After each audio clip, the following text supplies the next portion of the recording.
That would be very quiet. So what I said was, like, we start with a moment of teaching right now, and teaching is then looking at what is occurring. Say Joel brings in this talk of him, he brings in a very specific subject, a couple of them. So I'm going to touch some of that, and on the other hand, he held this talk to the private 25, to 25 really dedicated students that were reading for some time already, that are studying this for a longer time, that have, say, had some realization of Christ mind, and had catch some glimpses of there must be something else going on, and say discovered the joy of that motivated them to continue study. See, and this is the great part. So we come together with 18 of us, and actually almost 25, which is really fun in that sense that occurs. And who knows, there are more to follow. Or say Joel says, I'm not really interested in numbers. For me, it would be really fun to see that we're coming together with 25 of us. Like, in that sense, it is still not 10,000. It's like in Joel's time it was, he said, well, where are the hundreds, where are the thousands that wanted healing, and now where are they? Are they still studying? Are they still interested in say the infinite way? Or what is going on? It's like, no, rather have a group of dedicated and say determined students that really want to hear this, than a whole bunch of guys just picking some ideas up and enjoying the light that is provided, and then going back into their, say, comfortable lives, which are never comfortable, but anyway. So that's what we do here. So Joel brings in the idea of, if you're dedicated to this, why wouldn't you give it all? And so speaking from my own experience in this, yes, I give this all too. It's like I've been giving this all ever since I got my first glimpses of, say, Christ realization. I felt light. I felt, suddenly I saw like the synchronicity in everything, and felt that literally in every cell of my being for just an instant. But that shook my life. That made me wonder, like, what is the purpose that I'm here is totally different than what I would think of as a human being.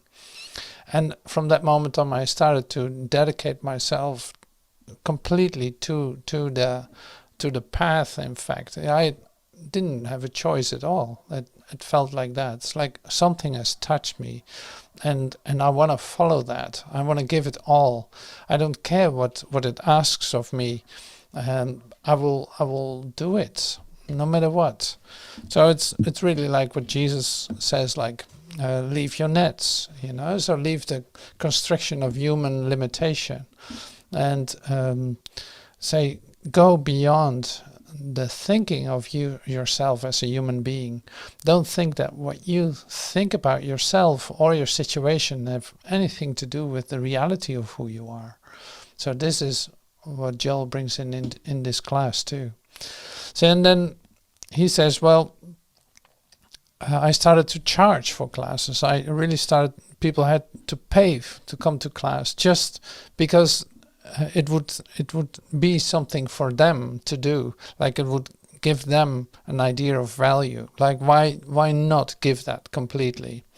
So, and this is something that he uses in that time. He said, well, there were meetings where hardly, so maybe 1,000 people show up, and there's $20 in the bowl, so to speak, when they leave. And so it is not, say, helping yourself to express your dedication to this, to not pay or not do anything with that. So that's how he uses it. And it's like, there's an amazing provision. There's no need to hold back in any way in that sense either. So it's like you discover that in your transformational path too. I had to learn that too. It's like, oh no, I give everything, and then the whole concern of abundance or the whole concern of supply is gone. I don't have a concern about it anymore because I gave it everything. And I know that the universe provides. The moments that I wanted to be with my teacher, the money was there. It came to me in all kinds of ways. Or if I wanted to go to a certain weekend or to go to a seminar, whatever, no, it is always provided, and it never stopped up till today. It's like it never stopped. So the whole idea of the concern about, say, supply dissolves in that, and that is so great in practicing this just in little ways, and so that's something to consider, and that's what he tries to convey in his talk too. You will hear part of it, because actually we're going to listen to the second part, say after half an hour. So I don't know exactly if that's still in there, but you will hear it when you listen to the talk. So then, say the dedication to this path is it seems like, see, you can give yourself completely too in the practice of this. You don't necessarily have to give money, but you can dedicate yourself to study, to meditation, to taking time to go within and say, have a moment of stillness. So this is coming back to you every day. It's like there's every day an opportunity to dive deeper into that for yourself. Like the moment that we just had, our half hour of meditation, literally saved you years of suffering, of, say, physical suffering. And you cannot believe that. You don't think of that way, but it's actually totally helpful for you. Because you're actually dedicating yourself to withinness instead of being directed outward. See, and this you see in all aspects of your life. It's like that the parts where you invested in, you're going to take the value back out of it, and seeing like, oh no, that was not it either. I thought this was it. Like even with an idea of family, children, or whatever. I really thought that would be my happiness, and of course parts of it were happy, but other parts were not happy at all. So it's like you take your investment out of it and then allow it to be as it is, and not, say, pre-investing it with ideas about it or thinking that it needs to look a certain way.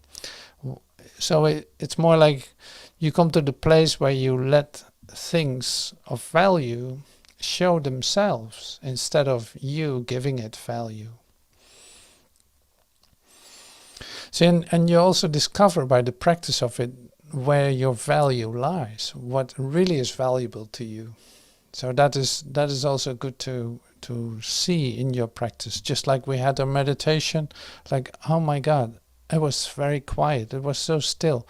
So great to say dislodge myself from this world and enter into an inward possibility of communicating with my Creator. Like that is the best invested time you can possibly imagine, because it's like you're going back to your source and connect with that. It's like, wow. That's an incredible opportunity. You don't even realize it as a human being that you can do that. And now in our practice we have learned that it's an opportunity, it's a possibility to do that and actually feel that stillness. See, the fact, you can say like, why am I here? Why am I doing this class? Why am I in this group right now? Why am I in this tape group? Well, that was a divine intervention. You were literally asked to go there. You were literally following the guidance to come here. So something called you. It's like that is every day that way. It's like every day you're being called to certain activity, to certain things. if you're quiet, you can hear it. And it doesn't leave you. It's like it's continuously guiding you through your day. So that's why it can be so great to practice this in the morning too, when you have your quiet time, that you ask like, okay, where am I supposed to go and what am I supposed to do? Because I have no idea where thy grace will be coming from, just like the meditation that we did. I don't know in which form it will appear, or where I need to go to express myself, or to with whom to meet, and all this. So that's by listening, by being present here, like we are now, like being present here in this moment. Feeling that, yes, here something is going on here, and it's exciting. We don't exactly know what is happening, but it is exciting. Like it is stirring up life energy, and it's fresh and new. And that's the energy that's given in this moment to literally to receive with one another.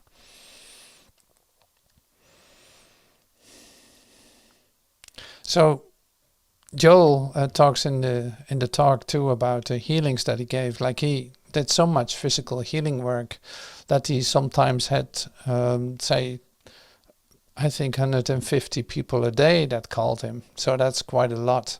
And at a certain point he said, well, that's enough, because these people are just coming for physical healing, which is okay, but nothing really changes, just like it was in the Christian Science Church, where people could come in for 50 cents to receive a healing and then go back into their comfortable lives and return back when another thing showed up.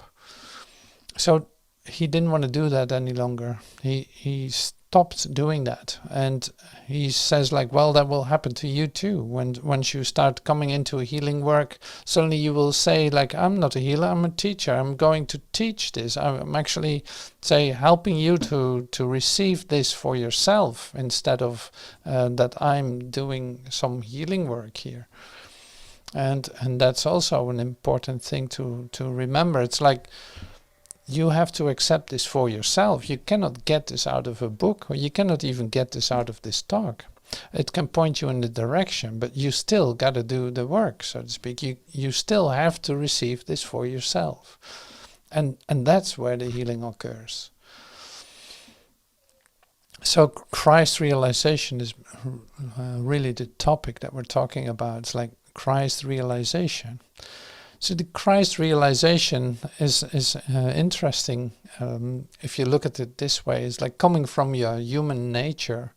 The thing that wants to achieve Christ vision or Christ realization is the thing that's in the way of receiving it. So that is pretty interesting, isn't it?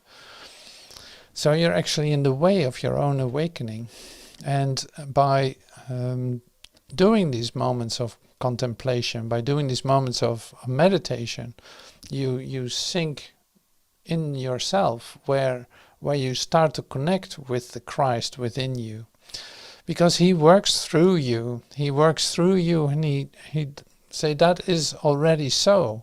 It is not something that you have to achieve. No, it's something that you need to realize that is the case. That's why it's called a realization. So Christ's realization is taking place right now. So in what way is that presented to you? In what way is that coming to you? Or are you too concerned with your own ideas about yourself and thinking that it needs to look a certain way, or that you're not good enough, or that it might take another 50 years, or who knows what your idea can be? It's like that is just all in the way, because Christ is in you. He lives in you. So it's like, the Christ liveth in me. That's happening right now. It's not happening any other moment. And that's the same with healing work, if you want. It's like the healing work that you're asked to do, or that is coming to you in the ones that you meet, or that want to meet you. It's like the concern that you could have about you having to do something it's been taken away with the realization that the Christ is doing the work, giving you the words to speak, giving you the hand to touch, giving you the footsteps, like literally giving you your feet to go somewhere to do it, or however that looks. It's like you're an instrument and you are going to be, say, provided for. It's actually flowing through you, whether you are aware of it or not. So that's quite something. So this is a great talk that Joel gives, and it was great to be able to read the transcript that we made with a bunch of us. We made all these transcripts for the private 25. I think there are more than 12 or 15 of them. So thank you all who helped with this. It's just so lovely because it is great to have a fresh transcript in which you can read what Joel is saying, and for further study, for bringing that back into your awareness. Like, oh yeah, what was that about again? What was that talk? Okay, here it is. See, and then also for next week there will be another transcript. There will be another tape too to listen to. So that is amazing provision. I'm totally grateful for that. That's why this came up. It's like, what a beautiful opportunity to share this with you and with the rest who want to hear this. Amazing provision. Just all for realizing Christ. Realizing that Christ is doing the work. He brought you here. He helps you in your meditation. He helps you in your, undoing of who you think that you are. Coming to the realization that, yes, there's nothing else going on, but the Christ that liveth in me. And I see its works. I see the everything that flows out of that. And whether I can evaluate that or not, it really doesn't matter. Whether I see the result or not, it doesn't matter. I can be sure, and this is maybe the great and comforting part. The greatest thing is that I can trust the Christ working in me. He's doing the work, so to speak. So I don't need to evaluate if a healing was working out or not. No, any request that you answer is successful. So whether someone else is receiving that in that moment, or whether you see the result of that, really it does not matter. We said that the other day too. It's like, no, you're going to be an instrument. So an instrument cannot evaluate the concert. It's like, no, you're an instrument. You're not even able to check, to reevaluate or to evaluate the concert. Seeing the instrument then as a musical instrument. So that's really great. So let me read a couple of sentences that you will hear in a moment too, probably. So this is about the study and the work. So this is on page 6 of the private class 25, Christ Realized. So it's one of the first paragraphs. Whereas if you work as I have worked with you, pointing out the need for study, for reading, for hearing, for classes, for lectures, you'll eventually know why I've done this. Because if I would have the same thing, I get far too many telephone calls from new people for help, whom I've never seen, who I don't own a single book. They just heard from somebody that you can get healed by calling Mr. Goldsmith. You don't know how many calls I get in Hawaii from people in hospitals or relatives of people in hospitals and all this and that. I never heard from them again after the call for help. So this is one of the points that I made in a moment ago. It's like, this is great too, because you cannot judge at all why people are asking for help and what they do with it. So we don't need to make a judgment about it. If you have a need to ask for help, you should definitely do it. It is not to push you away. It is just like there's an opportunity to have a Christ realization. And that is actually your function. You will accept your function at a certain point. So why not now? That is the great, say, celestial speed up that we're providing. Why not now? Why waste another bunch of lifetimes to come to the same place? You're here now. You made it to the point where you actually heard that Christ realization is a realization. It is already accomplished. You just need to realize that it works in you that way. And it makes things actually easier, because anything else doesn't work out and is suffering, pain, disease, disaster, and death. That's why it is a very very unnatural place for you as a human being. And you can confirm that to me. And if not, turn on your television and it will tell you everything about it. That's the insanity of the human mind. Say, delaying, in fact, the homecoming. Delaying the fact that Christ is realized in you. That it is working in you. That there is no exception at all. That whatever you see as an exception in your appearances actually has no existence whatsoever.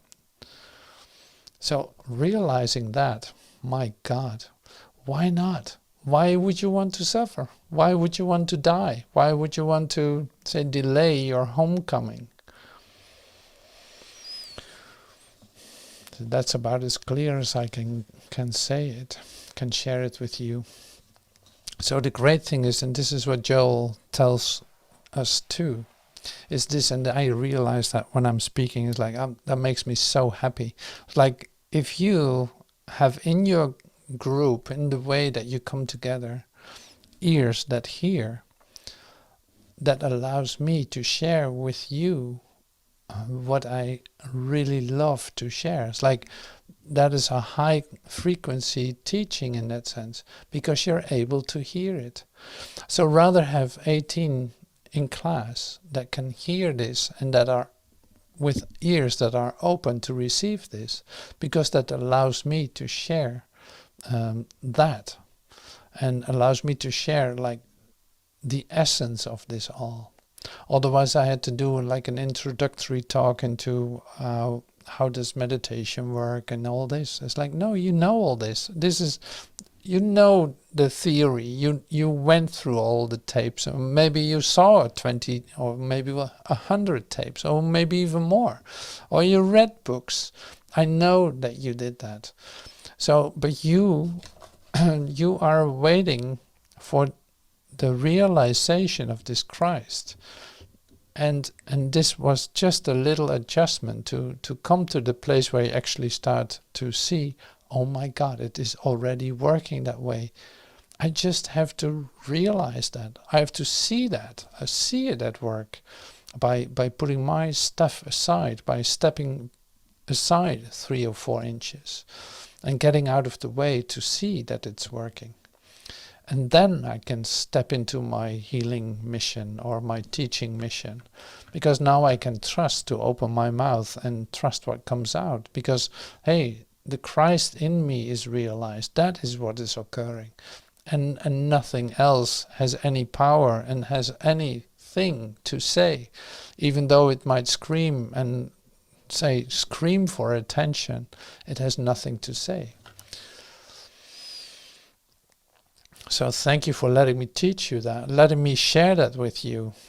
That is really like wonderful. Thank you for that. So the next part of this class, we're going to come to that in a second. So thank you for being with me in this, and I hope to see you soon. For the ones in class, we continue this class with listening to the tape together. So I'm turning this off now.